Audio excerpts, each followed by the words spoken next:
70 años sin ganar un título de liga. Ese era el Atlas, y entonces así como así rompe la racha que parecía eterna, y no solamente ganó uno, sino que 2 títulos de manera consecutiva. Una nariz rota y muchas polémicas arbitrales, Camilo Vargas, Julito Furch, tanda de penales, un título clásico tapatío, Julián Quiñones, finales cardíacos, más Quiñones, más penales, más Furch y otro título. Así fue la gloria y caída del Atlas bicampeón.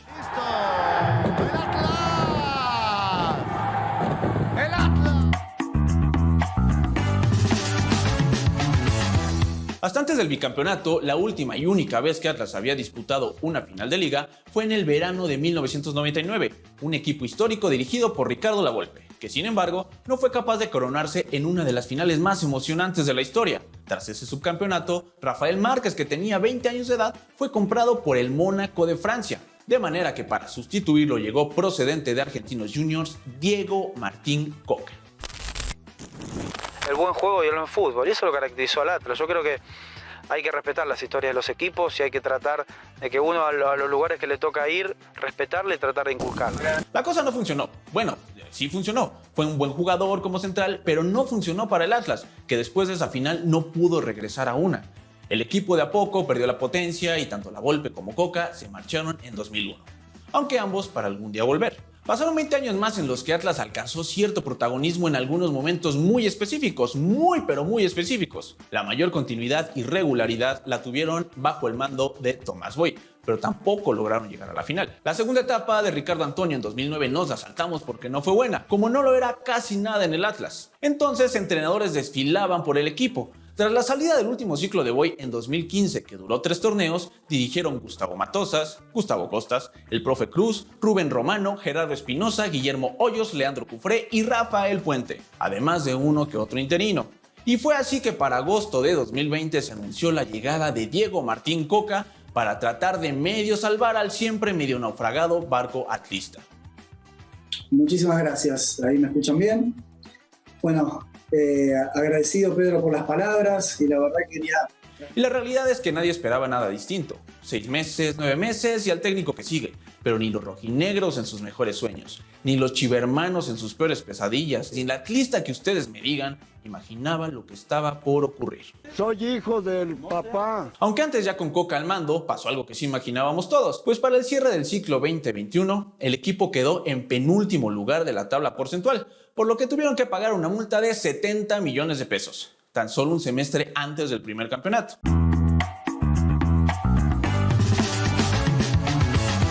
Este equipo bicampeón, sin quererlo ni planearlo por supuesto, empezó a armarse de atrás para adelante. Tanto el arquero como la saga llegaron al equipo un par de años antes del primer título. Entonces tuvieron que tragarse muchos goles y muchas derrotas. Camilo Vargas llegó desde Colombia de cara a la apertura 2019 como un portero desconocido para el fútbol mexicano. Un muy buen guardameta que sorprendió a la liga y que estaba un poco fuera de contexto para un club que en ese momento no tenía ni pie ni cabeza. La pareja de centrales formada por Santa María y Nervo llegó para la apertura 2019. Ambos buenos defensores, pero con un perfil mediano y sin grandes reflectores. Ellos, junto con Camilo Vargas, terminaron en la posición 14 en el primer torneo que disputaron juntos. Del Mazatlán usted me vendió al Atlas. Acá estamos. Rescatado de Mazatlán llegó Aldo Rocha a principios de 2021, un jugador que sobre todo en Morelia ya había alcanzado un gran momento y que se convertiría en el capitán del equipo y en el mandamás en el medio campo. Bueno, tenemos que levantar dinero, ¿no? Finalmente, la dupla al ataque, que seguramente quedará para la historia. Primero vamos con Julito, que de hecho Furch llegó al mismo tiempo que Rocha, en lo que parecía un retroceso en su carrera, pues después de varios años de sí brillar, pero en un equipo como Veracruz, logró dar el salto a Santos, en donde fue campeón de liga, un equipo que precisamente suele pelear por el título. Entonces así llegaba al Atlas a 70 años de sequía, y las cosas no podían empezar peor, pues Furch, además de llegar al Atlas, sufrió una fractura en un partido de pretemporada, por lo que casi perdió todo el torneo. Y finalmente, tras un proceso irregular en Tigres que incluyó préstamo a Venados y Lobos WAP y después a Atlas, llegó Julián Quiñones.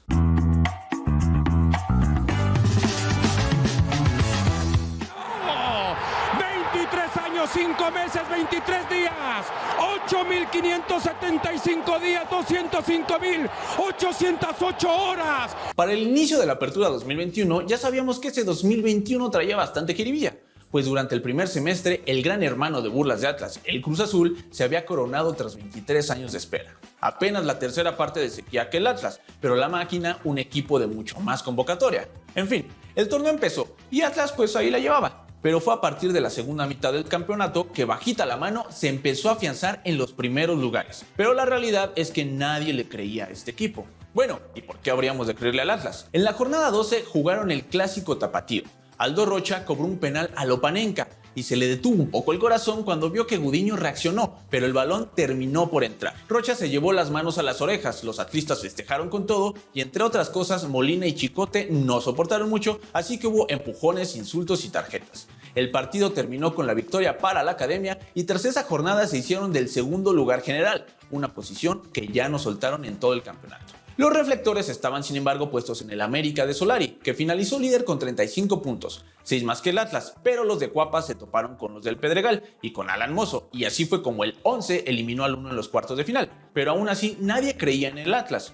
Era el Atlas y 70 años de sequía. La realidad es para algunos curiosa, para otros milagrosa y para algunos más robada, pero la cosa es que Atlas no ganó ninguna llave en tiempo regular en toda la liguilla. Global 1-1 frente a Monterrey, global 1-1 en semifinales contra Pumas, y aquí tenemos que detenernos en la nariz de Juan Ignacio Dineno, quien ya con un tapón en la cara quiso hacer una chilena, pero lo único que pateó fue la cabeza de Angulo, por lo que se fue expulsado. Pero tan solo unos minutos antes, Santa María golpeó con el brazo en la nariz a Dinegol, en lo que con la ayuda del VAR parecía un penal inminente. Sin embargo, el árbitro dijo juegue. Y pues era el sereno, pensó el aficionado de Atlas, y su equipo regresó a una final desde aquel verano del 99. Para la final de ida, algunos atlistas estaban de quejosos porque el duelo sería pitado por el llamado Chivander, pero por su parte los chivermanos y gran parte del fútbol mexicano decían que con qué cara los rojinegros hablaban del arbitraje tras lo sucedido frente a Pumas. Ya en la cancha hubo mucho más espectáculo. Y sí, Santander sí dio de qué hablar. Todo empezó con un muy buen gol, luego un golazo, luego otro golazo, un error de Camilo y por último un penal, puesto entre enormes signos de interrogación. Pero Dios da y Dios quita. Para la vuelta Quiñones no pudo en una, Quiñones no pudo en dos, Quiñones no pudo en tres, Quiñones no pudo en 3.5. Para el segundo tiempo Rocha no pudo en una, pero sí pudo en dos y el global se empató.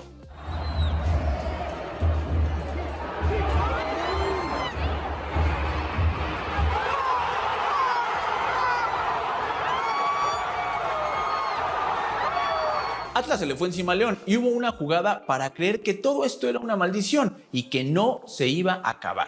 Prácticamente en la línea, sin portero, totalmente solo, Saldívar encontró la única manera que podía existir de no meter ese balón y Cota pudo llegar a trote ligero por él. Julito, Trejo para Julito, Trejo la hace propia, Trejo, pelota al palo, remate, ¡Madre Santa!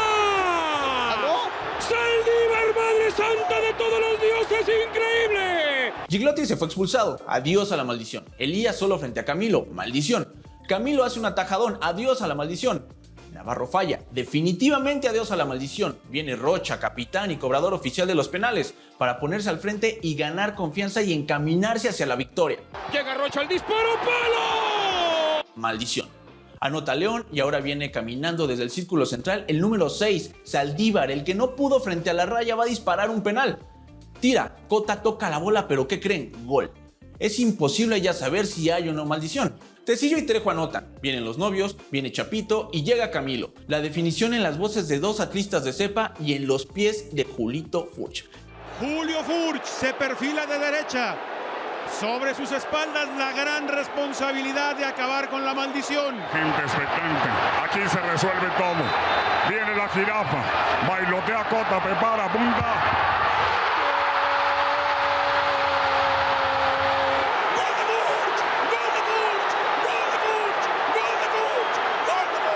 El balón entró en esa portería y aquí quedaron guardados 70 años. Un final épico, ¿no? Pero no, aún faltaba más. Después de no ganar un título en 70 años, en 6 meses ganarían otro más.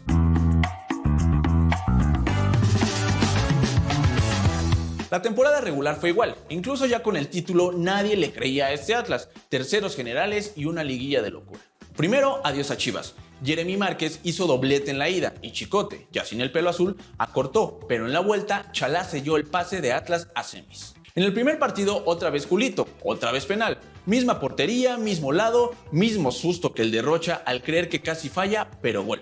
Julito se prepara el disparo. Después el Hueso Reyes. Y para rematar y pensar que todo estaba escrito, el primer gol de la liguilla que Quiñones se sacó de la nada. Y la pone interesante para Quiñones. Dice, no, pues mejor me lo echo con rostro.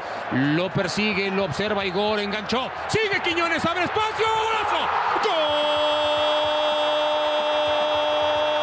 Un poco antes, Pizarro mandó esta al palo y Guiñac mandó esta a la luna. En el partido de vuelta, Quiñones marcó uno más, así que Tigres necesitaba 4 para avanzar.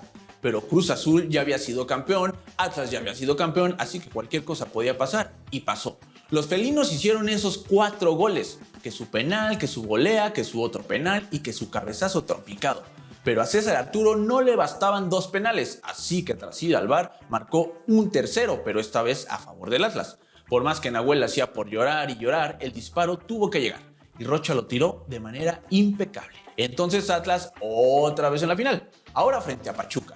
El Bicho Reyes hizo el primero de cabeza al minuto 25. El partido estaba por terminar y no solo parecía que nos íbamos con la victoria por la mínima, sino que Pachuca estuvo muy cerca de empatar. En esa misma jugada, Quiñones lo volvió a hacer y de una manera más espectacular que la anterior, volvió a sacarse un gol de la nada. Iba solo y sin tener el balón contra 3 jugadores de Pachuca. A los 3 los mandó al suelo. A los 4 si incluimos a Ustari. Y luego, joder, esto es cine. Los compañeros de Quiñones empiezan a regresar a la cancha tras celebrar con él. El colombiano queda rodeado por fotógrafos mientras se levanta y señala el escudo. Luego inicia su camino de regreso. Cámara al hombro, Quiñones frente a la cámara y después vemos su dorsal y lo vemos caminar como un héroe. Mientras el humo y los colores rojinegros inundan la tribuna, el número 33 continúa caminando y la música empieza a sonar.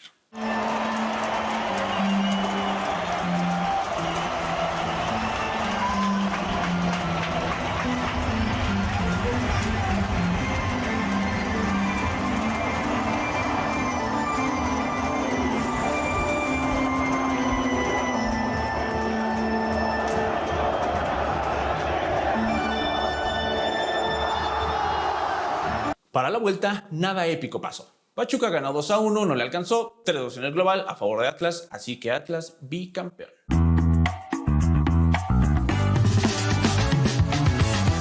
¿A qué más puedes aspirar luego de haber logrado un bicampeonato tras 70 años de sequía? Tras un torneo en el que Atlas volvió a las andadas, al finalizar en la posición 17 de la tabla general, Diego Coca salió del equipo.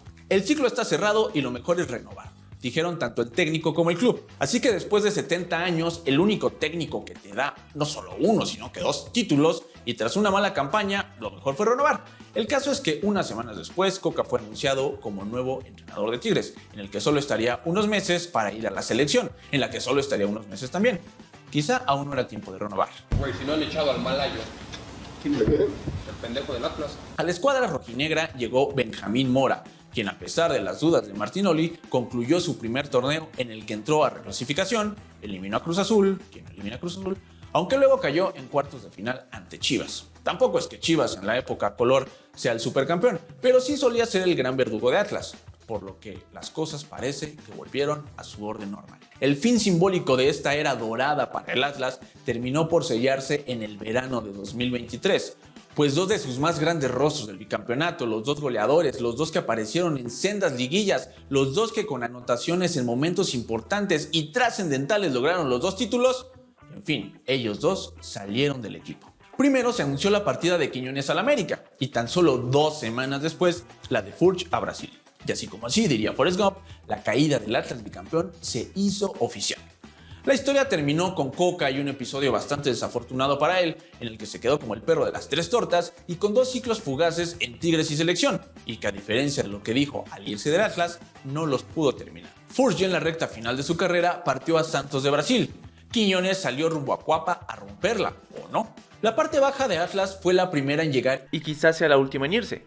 ¿Será que el Malayo levanta a este equipo y le da a jugadores como Camilo y Rocha una gloria más? ¿O será simplemente que el Atlas volverá a ser ¡el Atlas! Para eso tendremos que esperar 70 años más, pero mientras tanto, así fue la gloria y caída de los zorros rojinegros académicos del Atlas de Guadalajara, Jalisco.